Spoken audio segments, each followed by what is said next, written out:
ডান দিকে এই মসজিদে আল্লাহ নবী বিশ্রাম নিয়েছিলেন। এই সামনে যে মসজিদ, ডান দিকে মসজিদের উপরে দেখুন একটা পাথর আল্লাহ নবীকে মারার জন্য ফেলে দেওয়া হয়েছিল। ওই দেখুন উপরে পাথরটাও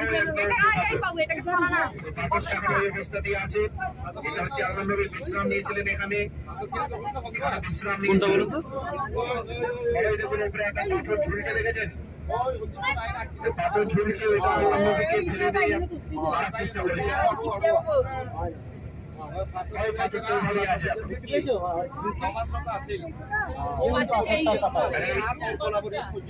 এটা হলো সেই মসজিদ যেখানে আল্লাহ নবী বিশ্রাম নিয়েছিলেন।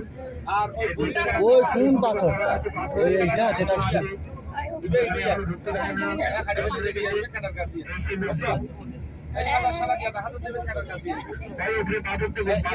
আল্লাহ নবীকে ঘুরিয়ে মেরে ফেলার চেষ্টা করা হয়েছিলেন।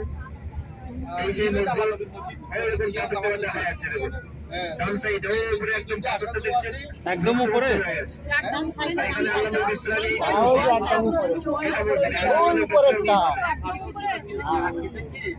পাথরটা একদম উপরে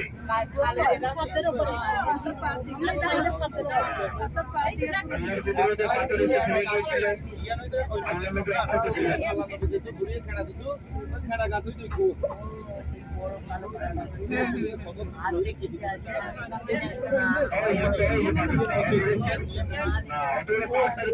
ঝুলে আছে